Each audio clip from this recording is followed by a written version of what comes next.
The Earth is believed to have formed 4.6 billion years ago. Within the first 150 million years, it began cooling and releasing gases from the lithosphere, which created the earliest forms of the Earth's atmosphere. Prior to the creation of this atmosphere, the sun's ultraviolet radiation made for uninhabitable conditions. But as the Earth cooled further, water condensed in the atmosphere and oxygen accumulated, making way for organic compounds. This spawned single-celled organisms and then plant life. And down through time, the evolutionary chain continued. And then we arrive at a species that does not seem to fit as well as the rest. Homo sapiens' gestation period of 9 months mimics the 3.8 billion year evolution of all life on Earth. The human embryo repeats the evolution of all species. When the sperm and egg unite, this new creation is a single-celled organism. Within hours, this single cell divides and multiplies more rapidly than any other species. 4 weeks later, the embryo begins to develop gills mimicking aquatic life. A few weeks later, it develops lungs and a tail with reptilian appearance. From there, a mammal is recognizable, and then onto a primate form. It then sheds its laguna, which is the embryonic fur, and at last shows the characteristics of a human child. The human body is a community of approximately 50 trillion cells. Everything the body does, the cell does as well. Cells have respiratory and excretory systems. They feed, feel, think, and communicate with other cells. Trillions of cells make up a single organism called the human body, and billions of human bodies help make up the organism we call Earth. The Earth has more similarities with the human anatomy than you may think. Earth has its own electromagnetic generation, just like the human body. Research has found that a direct current of electricity flows through perineural cells found around every nerve in the body. These pathways are called energy meridians and have been used in the practice of acupuncture for at least 2,000 years. Dating even farther back is the notion of dragon paths or ley lines, in which many megalithic structures and stone monuments were erected, marking the energy meridians of the Earth. These energy meridians are generated by the resonant frequencies of the Earth, called the Schumann waves. Each planetary body has its own resonant frequencies, and is determined by the circumference and diameter, as well as the speed of orbit and rotation. The Earth's resonant frequency starts at 7.83 Hz and ends with the 7th harmonic at 43.2 Hz, correlating with the 7 chakras. Ultimately, the greatest discovery of our Earth is its consciousness.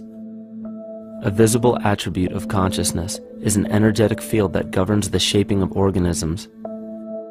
Morphogenesis is a scientific term to explain this very shaping of tissues, organs, and entire organisms. Consciousness is the creative force of the entire universe. It has been given many names such as God, Yahweh, Krishna, nature, the field, and divinity. The entire universe is in fact a single living, conscious organism with complete awareness of itself. The reason why it may seem difficult to comprehend this is because our understanding is typically limited by our language. When we hear the term conscious organism, we tend to anthropomorphize its definition. By giving it human qualities, we mistakenly look past what an organism truly is in the first place.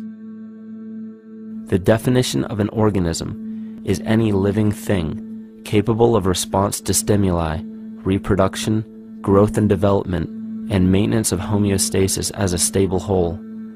Our universe does all of these things.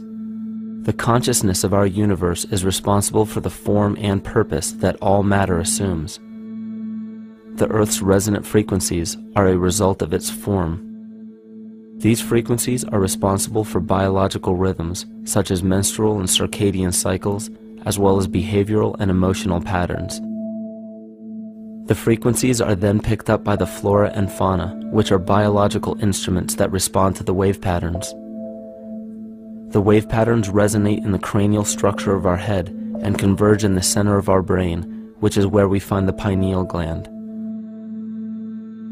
The pineal gland is believed in many cultures to be the spiritual third eye responsible for intuition. Descartes called it the seat of the soul where mind and body meet.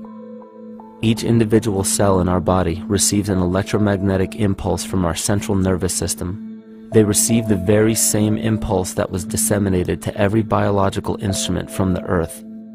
An explanation of our conscious universe has been attempted by religion, science, and philosophy.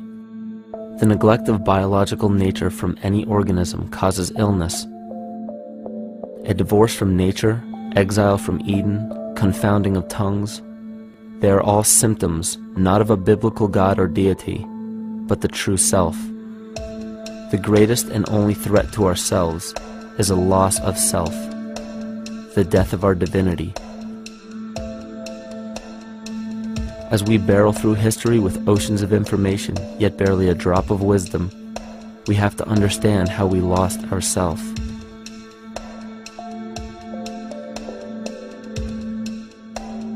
In sacred texts and ancient scriptures left by our ancestors, we find an incredible link between stories of creation, a great flood, the war of the gods, the Messiah dying for the sins of man, end-time prophecies, and similar characters. These correlations show up in myths from cultures that supposedly had no contact with one another due to distance in geography and time. The common thread we find that connects all of mythology has its roots in the stars. One of the most revealing accounts is the battle of the gods in heaven and the ensuing flood. In the Bible, Lucifer rivaled the Lord and was defeated and cast down to earth. In the creation myth of the Enuma Elish, we find a similar story of Tiamat being defeated by Marduk and cast down to the abyss of Apsu. In chaos, Tiamat, the mother of them both, Apsu and Tiamat's waters were mingled together, meaning that the chaotic waters of Tiamat were somehow mixed with the sweet waters of Apsu. Apsu was the Sumero-Akkadian god of the abyss beneath the earth. Tiamat, also known as Lucifer, was known as a serpent or dragon and was defeated by Marduk. Marduk was the father of Nebo or Mercury, and Mercury is the same mythological character as the Zoroastrian Mithra, the Egyptian Hermes Anubis, and the Gnostic Hermes Christos. The most recent version of Mercury, however, is the Archangel Michael in the Bible, who defeated Lucifer and sent him to the abyss of the earth, or hell. This story is steeped in astrological significance in the Bible and in many other ancient scriptures. This leads to an event in history that is recorded by many researchers regarding the cosmic upheaval and historic deluge.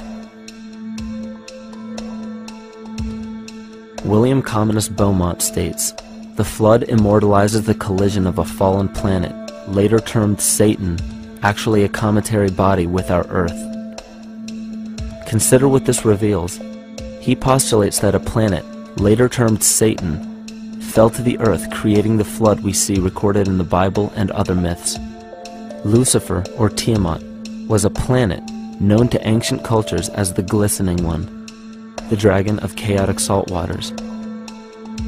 The light from the sun illuminated this planet's water, which gave it a glow that rivaled the sun's own light, which is where we hear about Lucifer rivaling the Lord. The Lord in this case being the sun, which sustains and gives warmth to the earth. The planet Tiamat, or Lucifer, was destroyed by a cataclysmic event that hurled the watery planet to the abyss of the earth. In the book of Enoch, it reveals, "And behold, a star fell from heaven, and when it fell to earth, I saw how the earth was swallowed up in a great abyss." The myth of the Ute Indians states, "The sun was shivered into 1,000 fragments, which fell to earth, causing a general conflagration. Then Tawats fled before the destruction he had wrought. And as he fled, the burning earth consumed his feet, legs, body, hands, and arms, until at last, swollen with heat, the eyes of the god burst and tears gushed forth in a flood which spread over the earth, extinguishing the fire. This myth resembles the translation of the Enuma Elish by Stephanie Daly in her book Myth from Mesopotamia, which explains that Tiamat's eyes became the source of the Tigris and Euphrates rivers. As written in the book of Revelations, "And there was a war in heaven. Michael and his angels fought against the dragon, and the dragon and his angels fought back. The great dragon was hurled down, that ancient serpent called the devil, or Satan, who leads the whole world astray. He was hurled to the earth." The Roman mythology of Ovid gives the story of Phaeton, which happens to be another name given to the watery planet Lucifer, or Tiamat. This story reveals that Phaeton was a child of the sun and wished to become the sun for a day. Phaeton attempted this feat, and eventually Jove, who is also known as Marduk, destroyed Phaeton, sending him crashing to the earth in flames and put out by a tremendous flood of water from a river unseen before. The common theme we notice here is that of a saltwater planet, the great dragon, Lucifer, Tiamat, or Phaeton, was defeated and fell to the earth, and now dwells in the abyss known as Hell, giving us the outline of the story of Lucifer rising up against the Lord and being defeated and banished to rule the underworld. As we know, however, an outline is but a shell of a story. The inner meaning, the spirit of the myth, comes with a deeper understanding of the essence of each planet, not just the physical planet, but the conscious core, because we know now that the proportions and velocity of a planet gives them their own characteristic frequencies, which govern biological and behavioral patterns. These planets reflect the archetypal psychology of man. In ancient times, probably the most important field of research was the study of the heavens. Galactic bodies and their movement through the sky were known to be symbolic of the inner faculties within human consciousness. Within all organisms, outdated science has only explained the physical world measured by our five senses. Only in esoteric religions, mysticism, and quantum fields of science are we to find any attempt at explaining where thoughts and emotions fit into the sense-perceptible world. We also understand now that humanity is a community of cells within the organism of the Earth. The Earth, therefore, is a higher organism that shapes our form and function. This higher organism and all other planetary bodies are governed by consciousness, just as we individual humans are. Therefore, the Newtonian belief that galactic bodies are nothing more than lifeless forms floating in space is tantamount to claiming that we humans are nothing more than a composite of elements in motion. We know that this is untrue because we feel, we think, and furthermore we see the result of our consciousness creating what we call life. Plato wrote, "This world is indeed a living being, endowed with a soul and intelligence, a single visible living entity containing all other living entities, which by their nature are all related." Furthermore, the cosmos is a single living creature which contains all living creatures within it. And in an article out of the Sufi journal, the author writes, "The world is a living spiritual being." This was understood by the ancient philosophers and the alchemists, who referred to the spiritual essence of the world as the anima mundi, the soul of the world. In scriptures, we hear of the claim that angels guide the inner soulful actions of people, or that the gods wield influence over man. Most ancient spiritual and scientific teachings held the belief that the hierarchies of the gods, angels, archangels, archai, all the way down to the cherubim and the seraphim, are the hierarchies within the human psyche. In this way, we must understand that when the whole of ancient myths and sacred scriptures speak of spiritual influence from a higher being, they were speaking of archetypal forces that are inherent within us, not an influence from an external source. This is where we begin to see the relevance of astrology as an ancient form of science that resurfaced in the 19th and 20th centuries under the name of psychology. Friedrich Nietzsche even stated, as long as you still experience the stars as something above you, you still lack a viewpoint of knowledge. This is astropsychology and maps the inner faculties of the psyche. In pre-Christian times, there were schools known today as the mystery schools or the mystery religions. The messages encoded in the scriptures and ancient archaeology came from adepts of spiritual science. The intent was to teach the initiates the deeper meaning of these myths. What became later termed as Lucifer, Satan, or the devil was representative of the ego, which rivals the Lord, the representative of the self. The true self is the epicenter of a person's entire being. It is the total sum of everything that we are. The false ego, on the other hand, is the idea and concept we create about ourselves in the course of our lives, which typically excludes any qualities we don't wish to accept about ourselves. However, humanity has been endowed with the freedom to choose either to obey the true self or to give in to the temptation of the vanity and materialism of the false ego.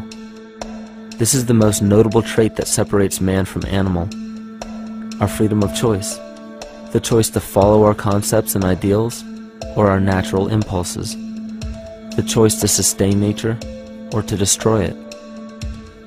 This freedom of choice weighs on the fate of the entire organism that we call humanity. Cancer begins with a group of cells within a community that fail to communicate with the conscious signal of the organism. Those cells begin to grow out of control and spread to other areas of the organism. This very disease is evident in our world today. The cancer upon our earth is the domination of our false ego and our divorce from nature. Collectively, among every human, the cancer upon our earth is the domination of our false ego and our divorce from nature. Collectively, among every human, vanity leads to segregation and competition. Competition leads to fear and greed. Greed leads to deceit and immorality. And immorality is the breeding ground for illness, waging war on our earth. Every act of hatred and destructiveness in our world begins with self-hate and self-destructiveness. And that all begins with a breakdown in communication.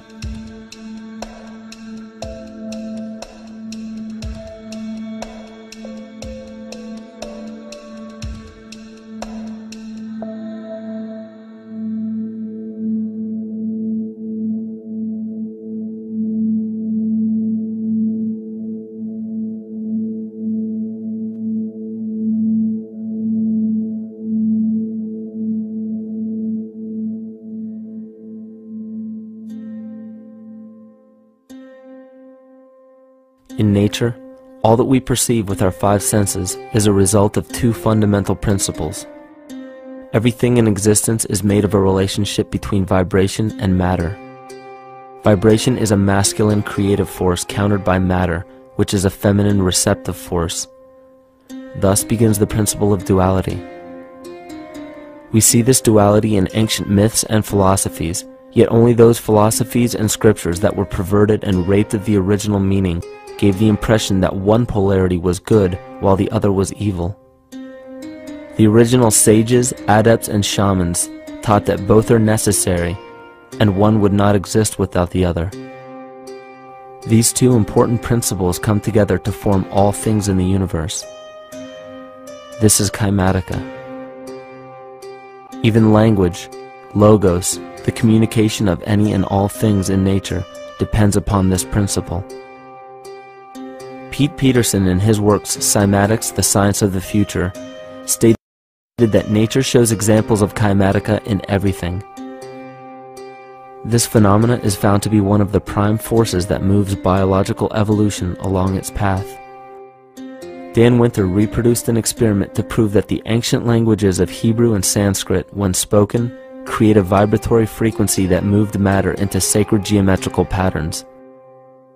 Upon further investigation, Hebrew, Sanskrit, Aramaic, Arabic, and other elder dialects have older roots in a parent language of Gaelic and quite possibly an even earlier origin. In Swami Murugesu's The Science of Mantra, he claimed that when a person chanted specific words in Sanskrit while filming a burning candle, the intensity as well as the color of the flame would change due to the frequency that the word would emit. This same science has been shown to lower and raise blood pressure. And in his own words, certain sounds can affect their circulation and nervous system. Whatever change such vibrations cause extends to the mind of a person and also to the surrounding atmosphere, causing warmth or coolness. All this can be known by study and shown by practice. This rediscovered knowledge of the science of sound shows that sound is something more than mere vibratory signals. Not only does sound interact with life, but it sustains and develops it. It acts as a conduit of conscious intent between people, societies, and entire civilizations. Yet the psychic illness we endure due to the domination of our false ego is reflected in the collective. Our psychological schism has shut us off from communicating correctly with our inner self, which is exactly how cancer cells within the body operate. In the collective, we have created a language barrier between humanity and the rest of nature, acting as a global cancer. Recorded in history, the efficacy of the ancient languages has been severely uprooted. The alphanumeric translation from Hebrew to English shows a complete reversal of the two languages, giving the cymatic effect unnatural results. Dr. Leonard Horowitz stated in his work on DNA, 1/3 of the sensory motor cortex of the brain is devoted to the tongue, oral cavity, the lips, and speech.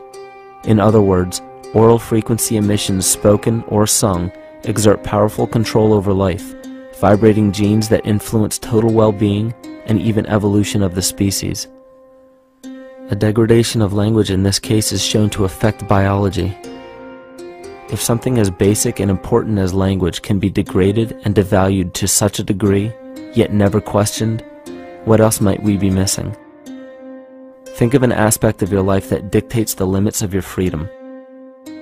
Government and law enforcement, insurance and pharmaceutical companies, taxes, building permits, driver's licenses, and more. There are hundreds if not thousands of stipulations, regulations, and boundaries on our freedom. And out of the ones that were just mentioned, how many have you researched to find out whether they apply to you or not? Let's look at the forms of law that we currently acquiesce to.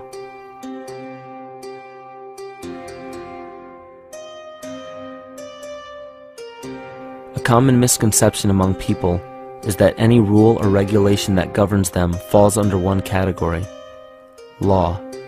But there are many other forms of law that people abide by without realizing that they simply do not apply to them. Another misconception is that a nation's constitution gives us our rights. A constitution does nothing more than list the rights that we already have. We are born with inalienable rights, endowed to us by our Creator. They are not given to us, and they cannot be given away. The most a person can do with a right is choose whether to exercise it or not. Maritime admiralty law is what's known as the law of the water.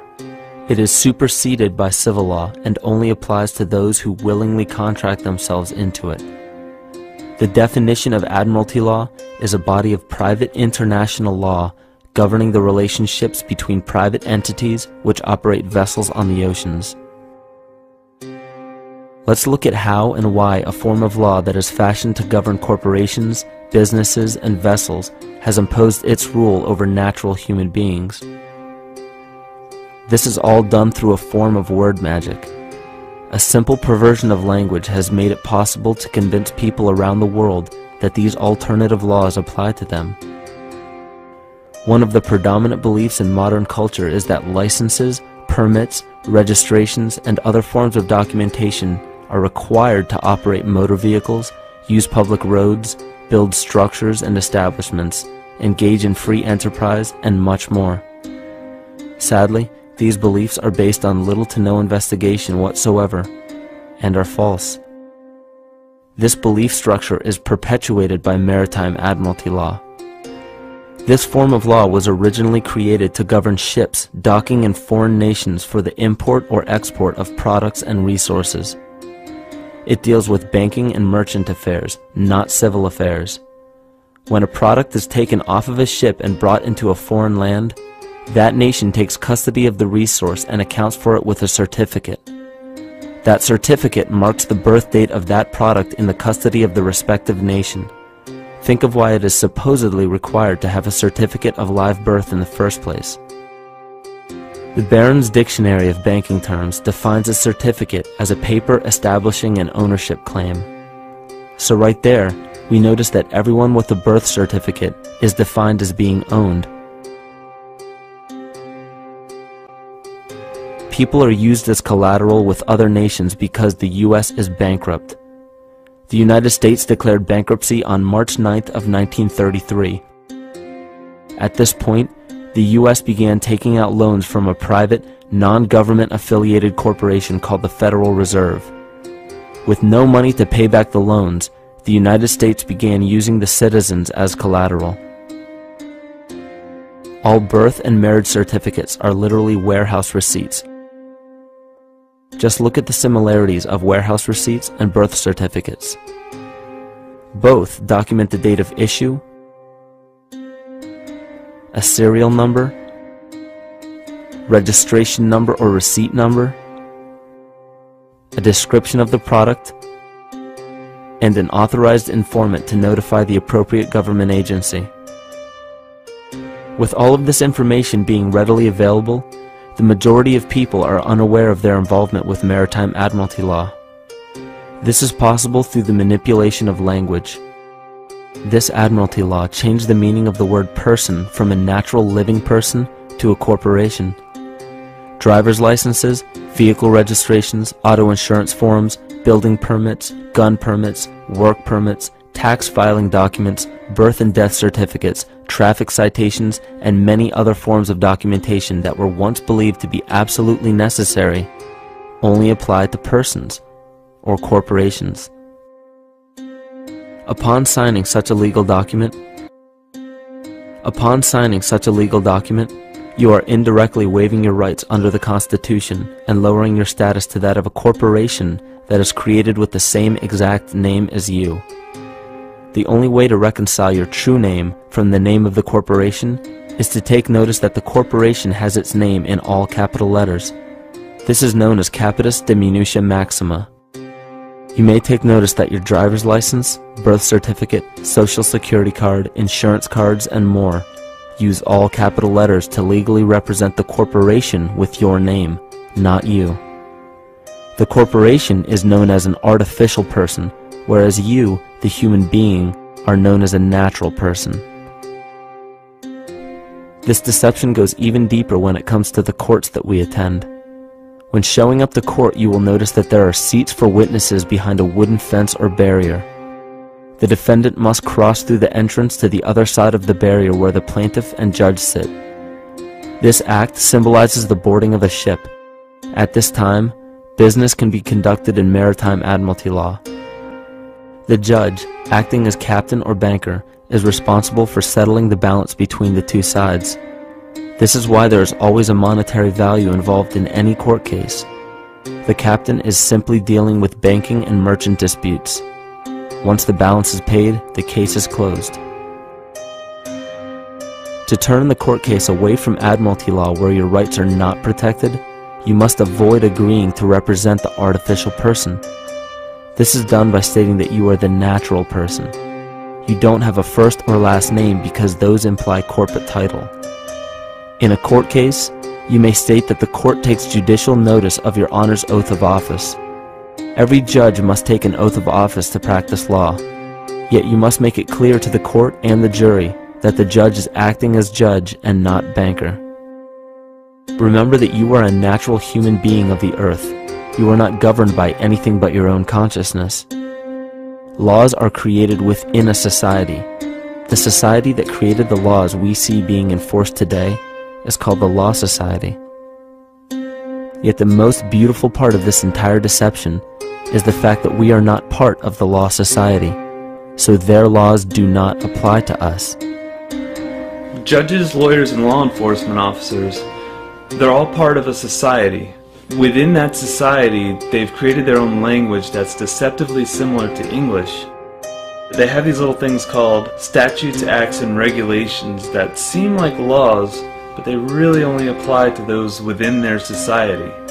So that basically means all the traffic violations, minimum age requirements, and everything except for damage to another person or their property doesn't really apply to the natural person.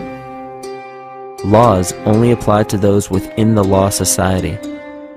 The game being played is an illusion. You can simply choose to open your eyes and reclaim the freedom that you were born with, bound by nothing but the limits of your imagination. These are just a few examples of assuring that your rights are being protected. By far, the most important line of defense against this deception is to be aware of the perversion of language, and be absolutely aware of how you form your beliefs and concepts.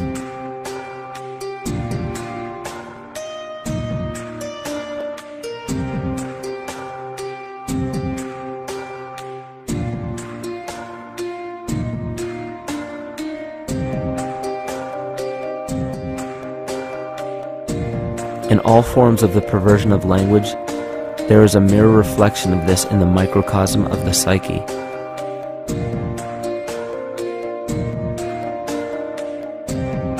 And the problem I see with humanity today is we don't truly know ourselves anymore. We have the 9-to-5 job, we have the house, the children, the bills, the television, the hobbies, and the errands that we run every single day, and we eventually begin to believe that this is who we are. But who are we beneath the job title, beneath the status of mother or father, theist or atheist, Republican or Democrat, black or white, man or woman? Who are we? Who are we deep down inside? We don't know, because every time we hear an answer that we don't want to accept about ourselves, we deny it. We'll pass it off and project it onto somebody else and judge them for it. This is repression, and we see what repression can do to us on an individual level, but what about on a collective level of humanity? What happens when the whole world refuses to see what they truly are on the inside?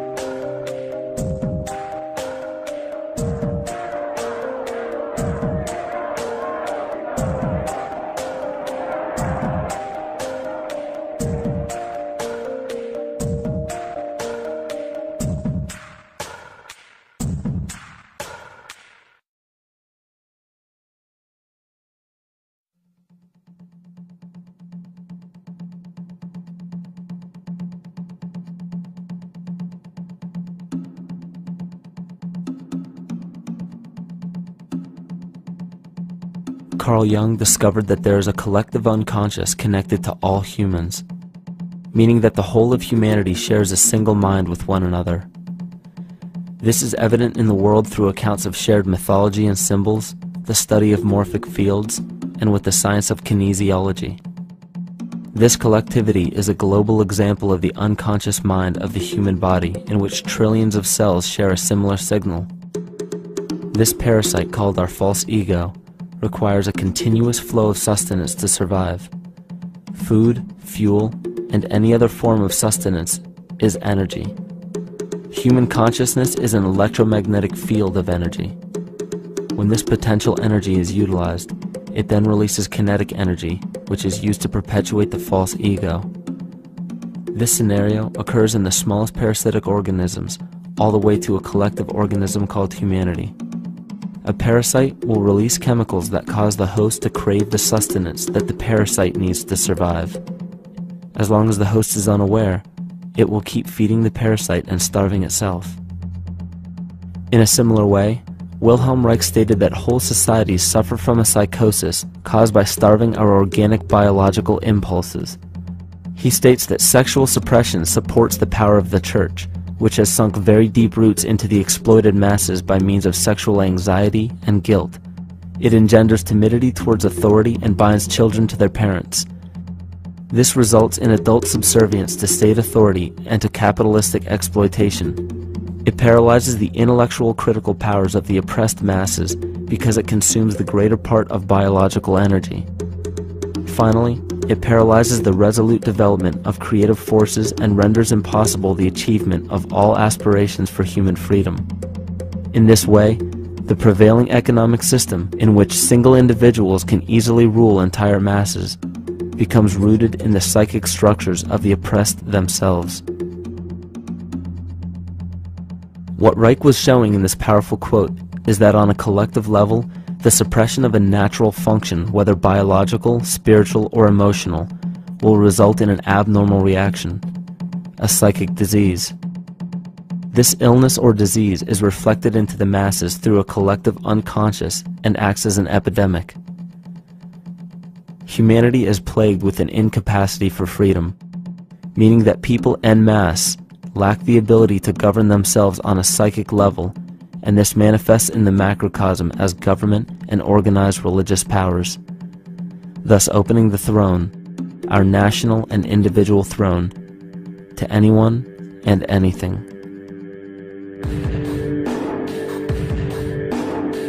Enter the infamous rulers of the earth, the patriarchs of civilization, political, social, economic, and spiritual dictatorship, psychic tyranny. This simple illness within our psyche, this lack of responsibility and neglect of basic human freedom, has made way for every tyrant that has ever held rule over people on this planet.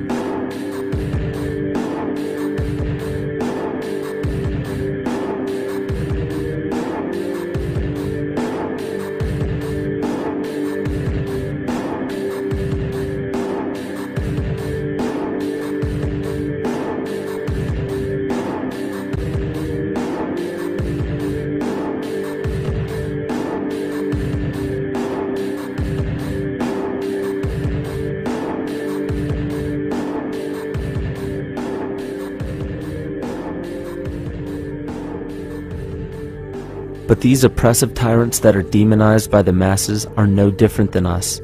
In fact, they are one with us. In the book The Prophet by Khalil Gibran, he poetically states, "I say, as the holy and the righteous cannot rise beyond the highest which is in each of you, so the wicked and the weak cannot fall lower than the lowest which is in you also." Every one of us has the capability to commit the most horrifying sin or show the most beautiful compassion to our fellow man. This is the very definition of an illness within the psyche and soul of man.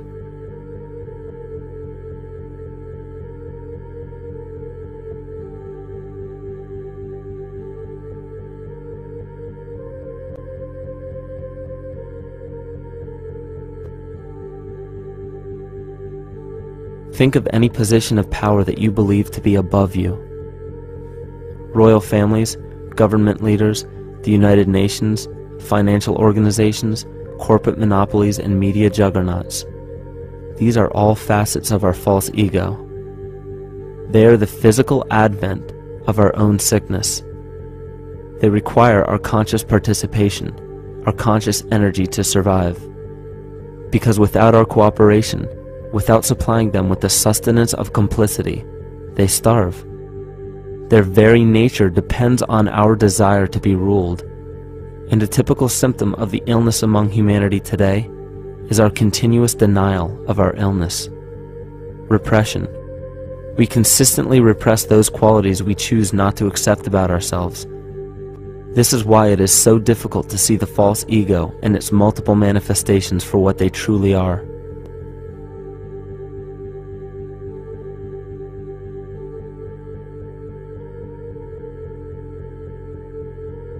This is the very nature of the false ego. It acts as a red herring to distract us from the freedom we truly have.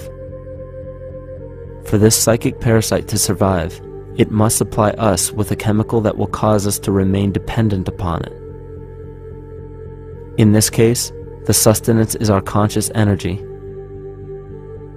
And in order for us to feed it to the parasite, the chemical of fear causes humanity to crave protection and defense.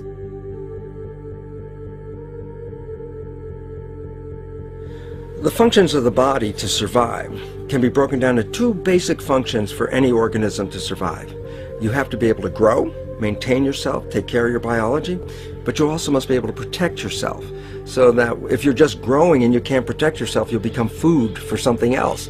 So the survival involves a balance between growth and protection. Through the history of human civilization and through human evolution, we recognize that our nature is to be in a state of growth, and that our protection is only supposed to be used to, help us out of that threatening moment. you can't be in growth and in protection at the same time. So the significance is, when we see a need of protection, the stress hormones in the body shut off the blood vessels in our viscera or gut, which is the part of the body for growth. Well, the issue is, if you took the blood from the viscera and moved it out to the arms, then you left no blood in the viscera. That means no growth. But you're ready to fight. And when your fighting is finished, then the blood returns back to the viscera and you grow again. But in the world that we live in today, it's 24/7 fear.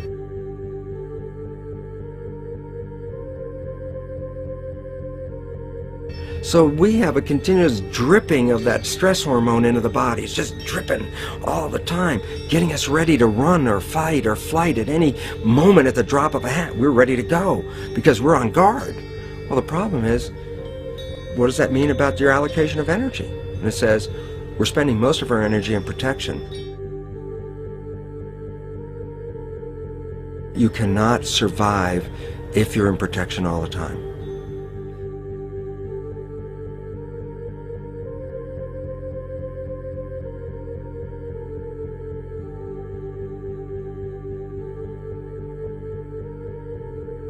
And if the parasite can control the nature of the fear, it can then create a fear among us that only it can defend us against. A recent physical manifestation of this comes from Zbigniew Brzezinski, former Secretary of State who also supported President Barack Obama. In his book, The Grand Chessboard, he states, as America becomes an increasingly multicultural society, it may find it more difficult to fashion a consensus of foreign policy issues, except in the circumstance of a truly massive and widely perceived direct external threat. Even the Reichsfuhrer of the Nazi Party, Hermann Göring, sums up this game of supply and demand perfectly when he stated, "The people can always be brought to the bidding of the leaders." That is easy. All you have to do is tell them they are being attacked and denounce the peacemakers for lack of patriotism and exposing the country to danger. It works the same in any country. It also works the same in every individual psyche. Just remember that the false ego has only one desire: to become greater and more powerful than the true self. This illness causes us to believe that we are separate from nature. This is why we see such a rise in the dependency of technology. This is why we see such little stewardship for the earth and the environment. And this is why we see bigotry, racism, sexism, and every other form of discrimination possible that leads to crime, violence, wars, and eventually, the global destruction of the organism. This endless state of fear, confusion, and segregation our world seems to live in is a symptom of the false ego creating a false threat.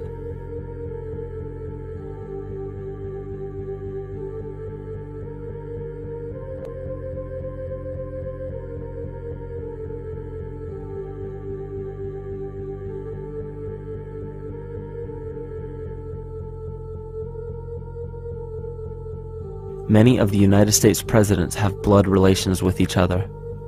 The Bush lineage has blood ties to a great number of former presidents. George Washington, Millard Fillmore, Franklin Pierce, Abraham Lincoln, Ulysses Grant, Rutherford Hayes, James Garfield, Grover Cleveland, Teddy Roosevelt, William Taft, Calvin Coolidge, Herbert Hoover, Franklin Roosevelt, Richard Nixon, and Gerald Ford. Michael Tessarion points out in his work that Bush is closely related to every European monarch on and off the throne, and has kinship with every member of Britain's royal family. Bush's family tree can be documented as far back as the early 15th century. He has a direct descent from Henry III and from Henry VIII's sister Mary Tudor. He is also descended from Charles II of England. And we also find that George W. Bush is a direct descendant of Godfrey de Bouillon. Godfrey was the first king of Jerusalem after he recaptured it from the Saracens, which was the name for the Islamic faith during the Middle Ages. It is interesting to note that the current occupation of the United States in the Middle East was re-established by the same family, George Bush Sr. in 1991, and again by George Bush Jr. in 2003. George Bush Jr. is then found to be a cousin to both opposing candidates of his 2 terms in office, Al Gore and John Kerry. Democratic President Barack Obama also has blood ties with George W. Bush, as well as Gerald Ford, Lyndon Johnson, Harry Truman, James Madison, and the British Prime Minister Sir Winston Churchill. On the opposing side of the 2008 presidential ballot, John McCain is descended from Robert the Bruce, King William I of Scotland, and also Godfrey the Bouillon. And probably one of the most interesting facets of the bloodline relations is the fact that the whole British royal family has descent from the Muslim prophet Muhammad through the Arab kings of Seville. This bloodline was passed through the kings of Portugal, Castile, and eventually down to King Edward IV. And this is a very, very different story from what you hear the media pumping out every day, being this idea of lineal superiority. It's completely debunked according to the foremost authority of aristocratic lineage, Burke's peerage. And this just goes to show that there's the true story, and then there's the manufactured illusion, the front that's given to the public.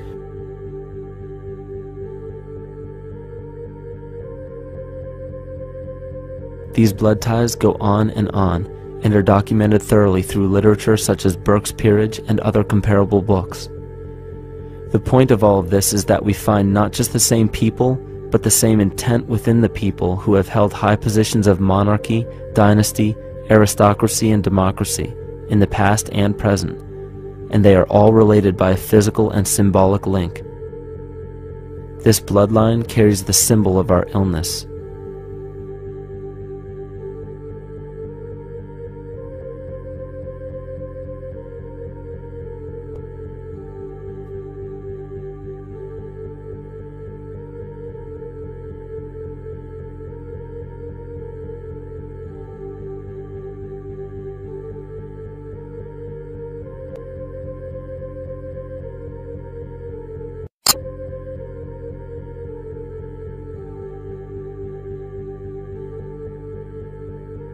The symptoms of our psycho-spiritual illness are the wars, terrorist attacks, artificial or man-made disasters, and leader figures.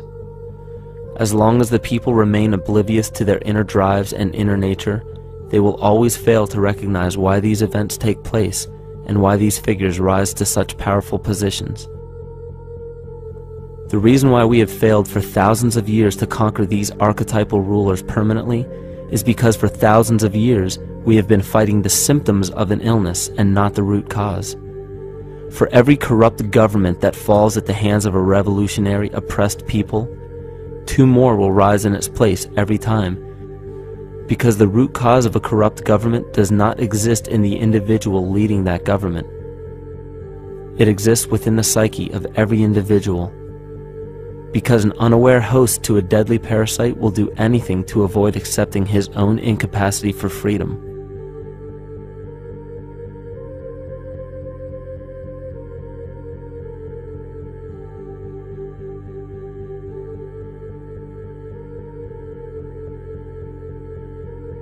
We are so bereft of sanity in this world that those few who simply stop projecting onto others and begin facing their own demons are seen as neurotic.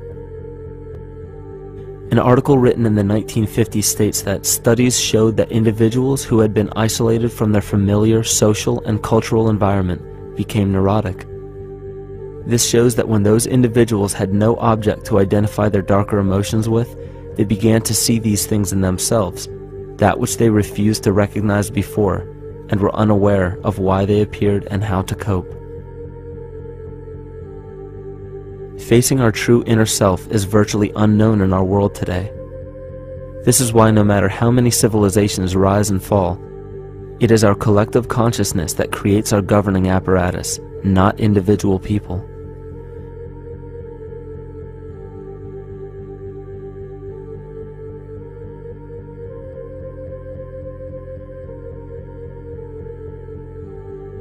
And after countless attempts, you would imagine that people would realize that a physical retaliation may not be the solution. Yet here we are, thousands of years later, with technology that can clone DNA, vehicles that can break the sound barrier and probe the depths of space, and science that can overcome almost any sickness. Yet we still fail to take notice to the importance of thoughts and consciousness. This is the very definition of insanity. And every single one of us is responsible for this psychic epidemic, because we're killing the messenger and paying no attention to the message.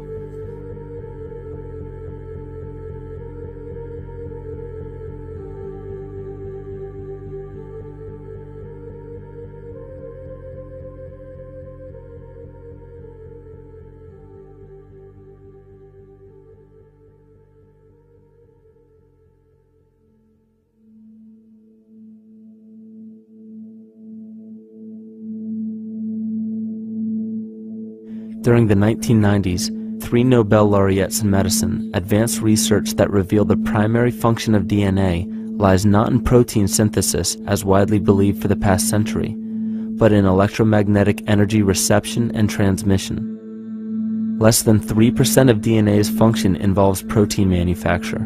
More than 90% functions in the realm of bioacoustic and bioelectric signaling. So why is it important to know that DNA functions in bioelectric signaling?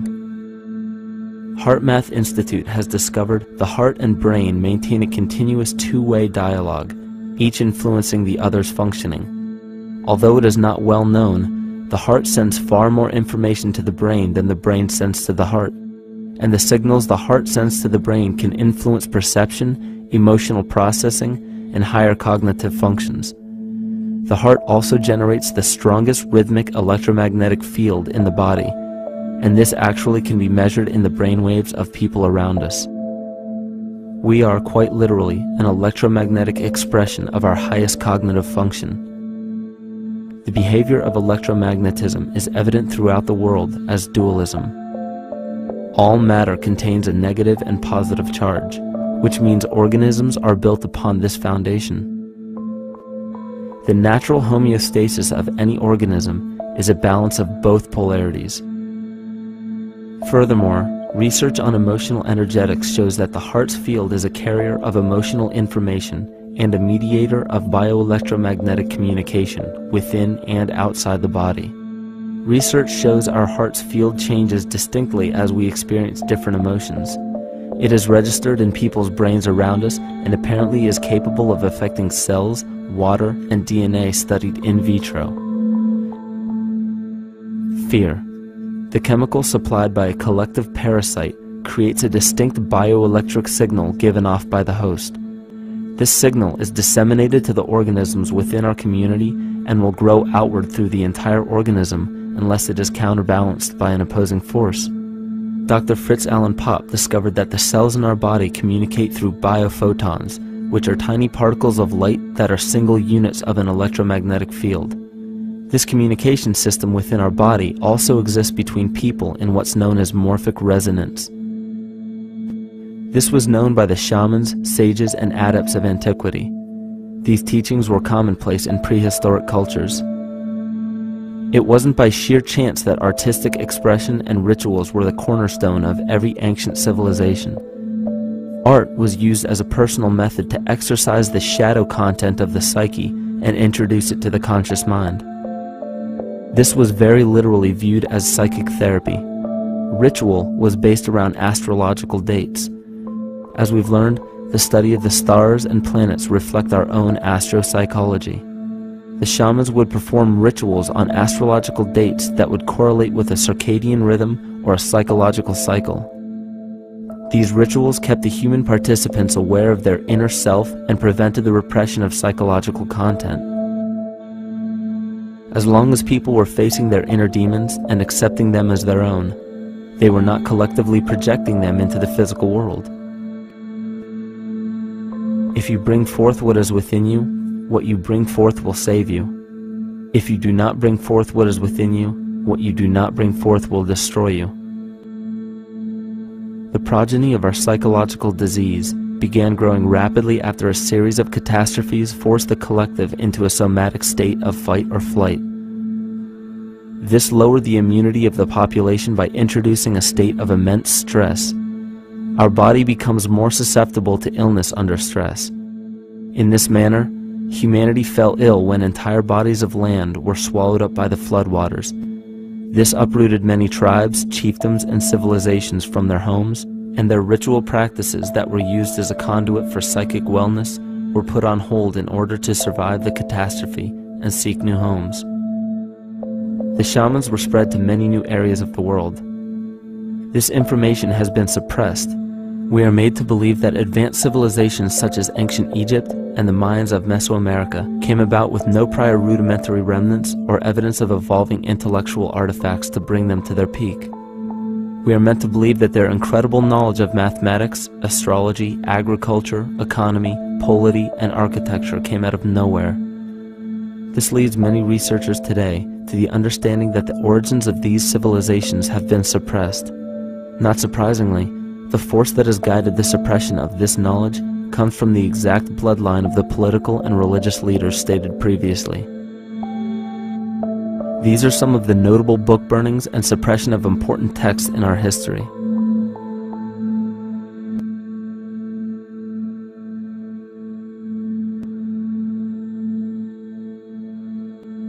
Yet after all of this suppression, there are still remnants of the dispersion of elder civilizations in nearly every country. There is tremendous evidence of ancient cultures visiting North America long before the conventional belief of European colonization. Barry Fell states in his book America BC, there are ancient inscriptions now being reported from nearly all parts of the United States, Canada, and Latin America, written in various European and Mediterranean languages in alphabets that date from 2,500 years ago. William Commonus Beaumont wrote, "The Toltec and Maya civilizations never originated on American soil, but appeared there full-blown, with a well-defined art and system of hieroglyphic writing which possesses affinities with Egyptian.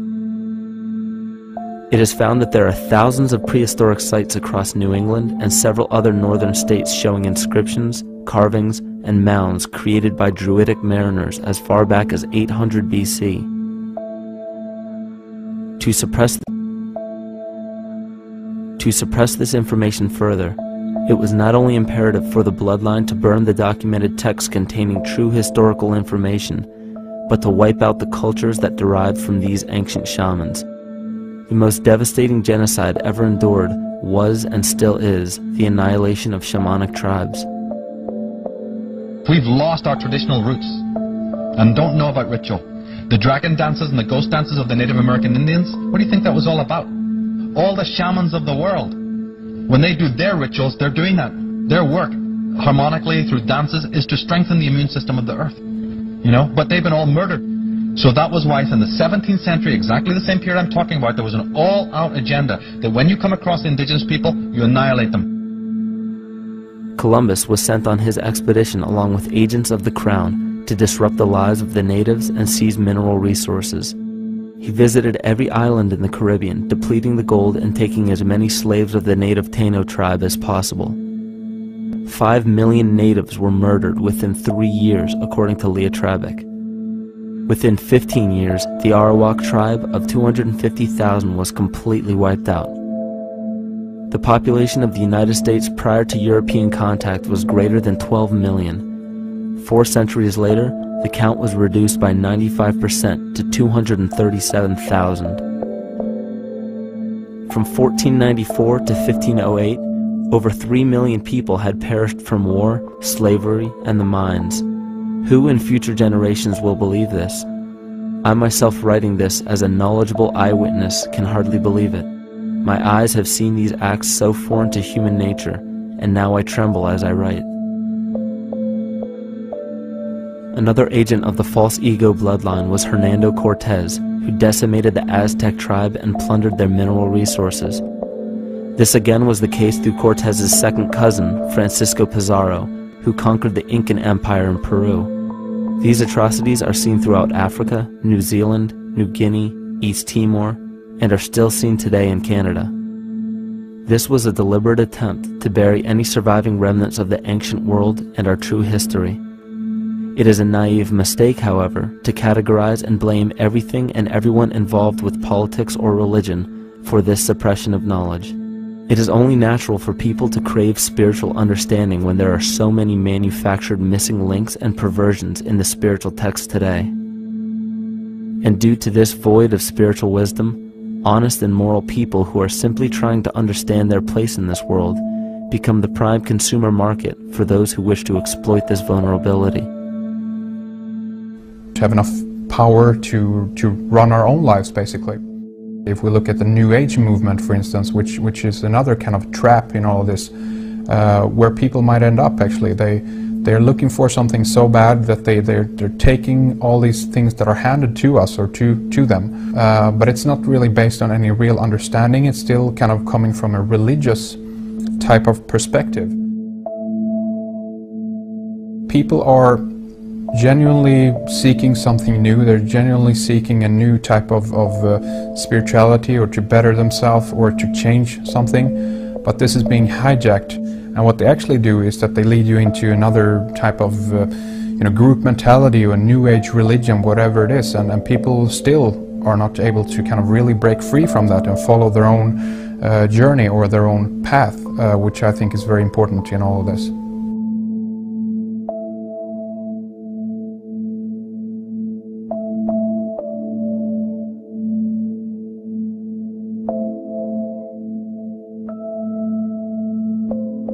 In the pre-Christian era, there were several cults of incredible power, most notably the stellar, solar, Saturnian, lunar, and mushroom cults. It is simple to see that worshippers of the lunar goddess comprised of the lunar cult. The worship of sun gods were indicative of the solar cults. The Saturnian cult, which consisted of Phoenicians and Canaanites, worshipped El or Eli. The biblical exodus of the Hebrews from Egypt showed that they entered Canaan and merged the lunar cult of Isis, the solar cult of Ra, and the Saturnian cult of El to form Isis, Ra, El. Israel.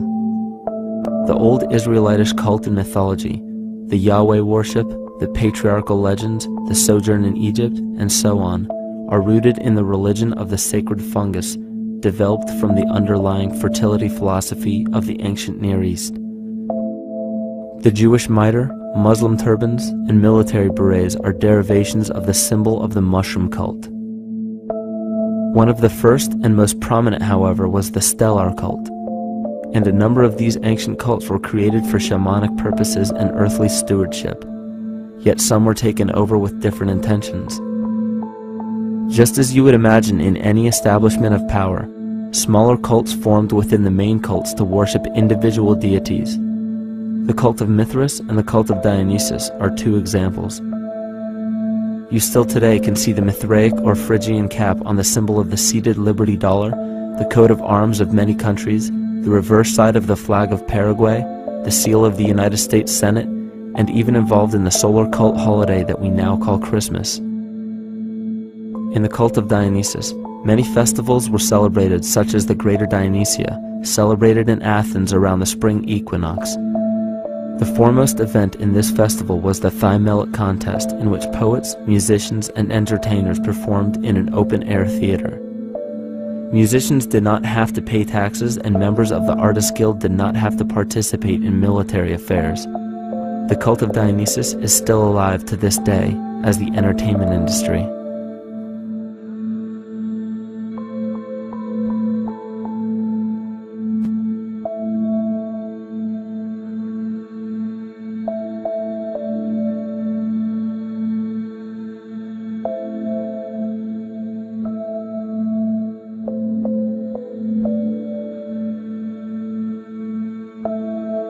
These cults still exist in many important positions of power throughout the entire civilized world. Yet the most important function of these groups is to manufacture the consent and complicity of the people. The conscious mind is the creative mind. It's the one that has your personal identity into it. It does the real thinking. And then there's a subconscious mind. Well, there's no entity in it. The subconscious mind is the equivalent of a tape player. It records behaviors, and then at the push of a button plays a behavior. It's automatic. It's a very convenient thing, because then we don't have to relearn all the time. Once you know it, you can make a pattern. The problem is that the basic patterns of belief and behavior that are programmed in the subconscious mind came from our teachers, primarily our parents, our family, and our community. So most people don't even understand how easily we're influenced by our environment. Every person that we encounter, every single situation that we're faced with, every little word that's said on television may not seem too influential to our conscious minds, but your unconscious is designed specifically to let every environmental signal influence you without your awareness. So the question is, are we leading conscious or unconscious lives? And now neuroscience has told us in the unfolding of our lives, only 5% of our life is controlled by our conscious mind, and 95% of the time controlled by the subconscious with programs from other people that were installed in there. And the problem is, it means when those programs are playing, we don't see them. And the skeptics will sit there and say, consciousness, archetypes, astrology? No, no, no. We create things with our hands, not our minds. Archetypes aren't physical. They can't influence me.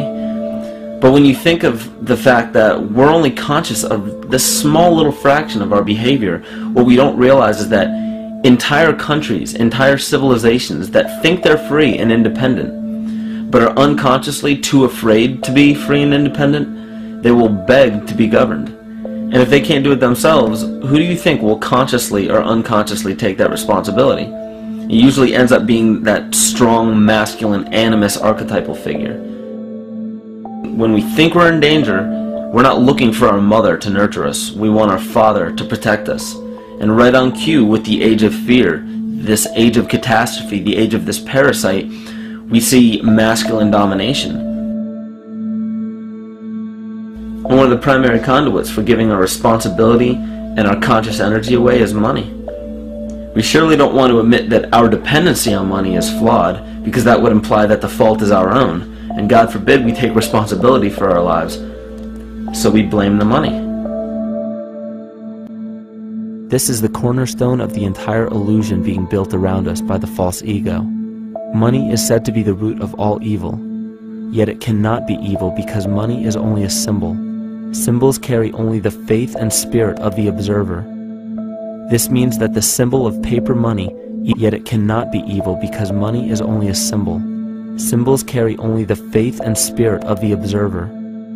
This means that the symbol of paper money evokes and surfaces the evil intentions and inherent flaw of our false ego. Money only exists because we agree to accept it as valuable. And to further illustrate our incapacity for freedom, we've given the control of our faith-based money to a private corporation instead of the federal government. There is no law stating that we have to use Federal Reserve notes as currency. We choose to because we fear the alternative: independence.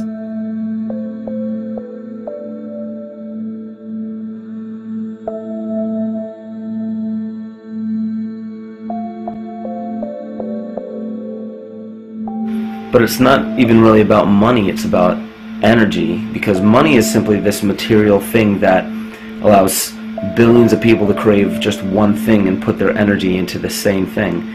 It's not the plasma TV or the house or the lifestyle or the job or the significant other or the status that we're really after, because we know that we're empty. These people feel sadness and loneliness and void just like anybody else, and they either want to fill that void with materialism because they think that that'll make them feel better, or they want to sedate the void feeling with material possessions. So it all comes back to this feeling of having to put our dependency into an external source, something that we have absolutely no control over. What we're seeing right now is with all the competition of each other destroying each other, wars, competing for material existence, raping the planet and tearing it apart to get some pieces of it to hold in your hands and say you won the game. Every one of those moves is destructive, not just of the planet, but of human civilization, because human civilization will thrive with cooperation and will die with competition. And if you operate from these truths, then you end up with the extinction that lies before us. You see, we all have demons, so to speak. We all have inner demons in our lives, but we expect to see devilish monsters or dark apparitions when you think of a demon, kind of like what you'd see in the cinema. But our demons are really the people in our everyday lives, the people that we argue with, the people that we envy or hate, the ones we physically or emotionally harm in some way, shape, or form. And it's not because we envy or hate qualities in these specific people as much as we hate the fact that they remind us of ourselves. They reflect qualities about ourselves that we wish we had more of, or that we wish we didn't have at all. So what do? We alleviate that pain, not by fixing or fighting our own demons, but by harming the people that remind us of our demons, by harming the people that remind us of the things that we don't like about ourselves. And when we become frustrated that we're not in control of our emotions because we don't really know what's affecting our emotions, we take it out on others. We take it out on absolutely anything else that can show us or act as a catalyst for our hatred. And so we do the same thing to animals. Animals are perfect because they can't defend themselves. And it's a perfect catalyst for our inner aggression, our confusion, our hatred. Just take it out on something absolutely helpless. Just imagine how unconscious a person has to be of his or her actions to torture or mutilate or brutalize any living thing.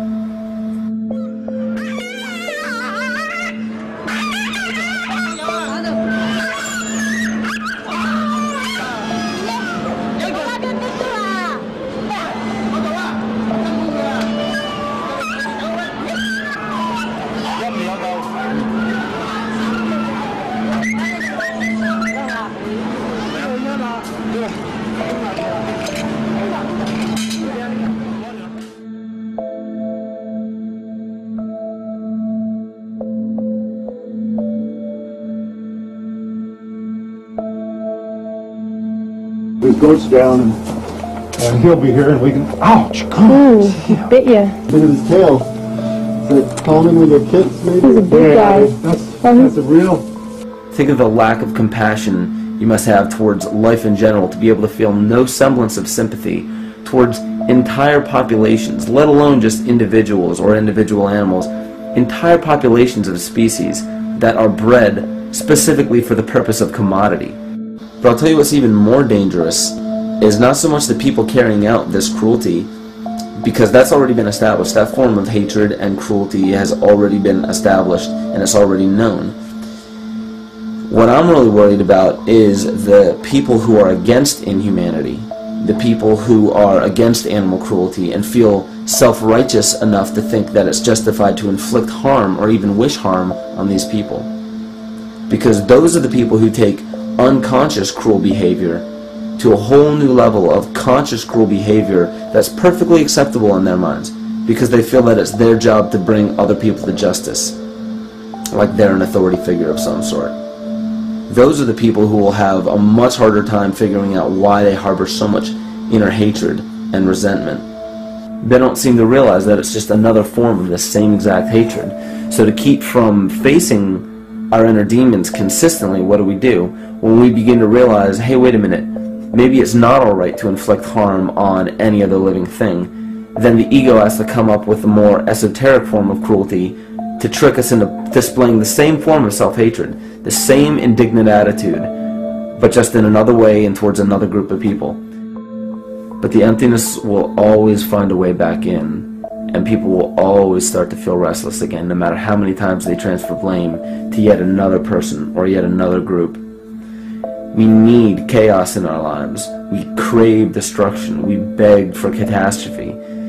Because if we don't have these things to act as a form of exorcism or a catalyst for us, we start to notice these things in ourselves, and that's what we don't want. You see, we can deal with wars.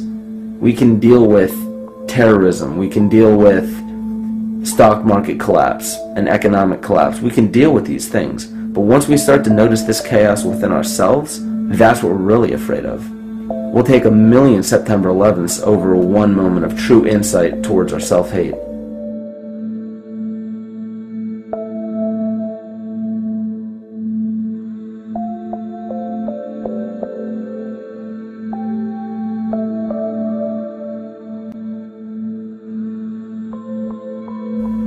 And you know, the most interesting part of all of this is we encounter things every day, every single day, that we either accept with open arms or that we reject violently. The interesting part is not really what we're accepting or rejecting as much as what it is inside us that makes us feel compelled to a certain thing or repelled from a certain thing. there's this fundamental dual behavior of muscular strength or weakness, attraction or repulsion. And what's interesting about this is when you realize that consciousness, awareness, that intangible essence that animates all matter into what we see around us as life, that is where you will find the origin of this dual behavior. It's been explained as the inhalation and exhalation of Brahma, the contraction and the expansion of Ahriman and Lucifer in an anthroposophical setting, the active and the passive qualities in electricity, the masculine and feminine qualities, yin and yang, existence and nothingness.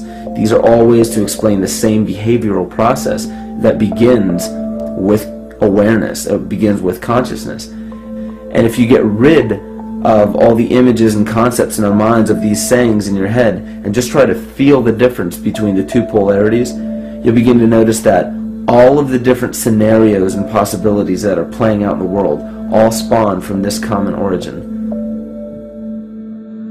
You'll have a million people telling you why the Bible is supposedly the Word of God and that you should follow it word for word. And then you'll have another million claiming that it's a form of mind control and not to believe any of it. Everybody will tell you to beware of this or watch out for that. This is good information, this is bad information. And I just have to wonder, what makes anyone an authority figure enough to say that something is true or false? And why are you denying or accepting anything based on the suggestion of another person? Why aren't you making that decision for yourself? Information is information. There's no such thing as good or bad information. It's all what you do with it. I say let everything be your Bible. Give every piece of information, every person, every event or scenario or situation an honest and open mind. Because then it's your responsibility to respond to it in the way that you choose. Not following the herd, not following convention, it's your responsibility. And that's the point when, no matter how many people tell you you're wrong or right, you're not dependent upon their approval. If we at least question our own actions, question our own thought process, and make a conscious decision to what we feel is right every single day, that's what I believe to be divinity. That's true shamanism. And that, to me, is what it really feels like to be alive.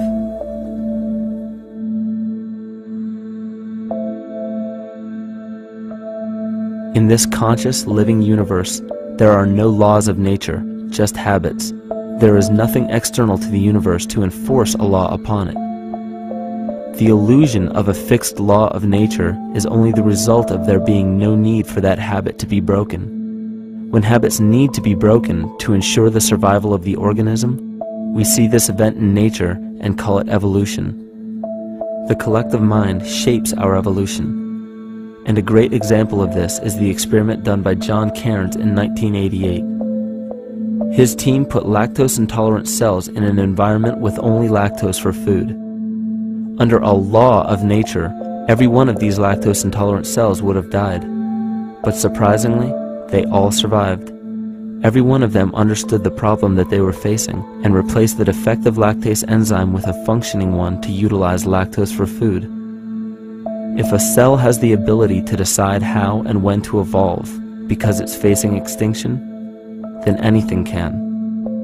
The existing beliefs are that a human body is a biochemical machine controlled by genes, and therefore the behavior, emotions, and character of our biology, our health, our lives are controlled by genes which we don't control. So this is what we taught people. You're a victim, genes control your life, you didn't pick them, you can't change them, the genes you end up with program what's going to happen. My experiments on stem cells, which I started in 1967, I'd isolate one stem cell, put it in a petri dish, and then it would divide every 10 hours. So I took all the cells, split them up into 3 groups, and then just put them in 3 petri dishes. And then I changed the growth medium, the constituents of the environment, in each of the 3 dishes. In one dish, the cells form bone. The second dish, they form muscle. In a third dish, they form fat cells. What controlled the fate of a cell? And the first thing you have to say is, oh wait, they were all genetically identical when they were put in a dish. So obviously the genes didn't control it because they all had the same genes. What was different was the environment. And all of a sudden in my career, it said, oh my gosh, here I am teaching genes control life, and the cells are telling me genes respond to life. And since you can control the response, you can control your life. It's how you read the environment, how your mind perceives the environment. And if you understand this, then you could lead yourself to the most wonderful expression on this planet, to be fully alive and fully healthy, just how you respond to the world.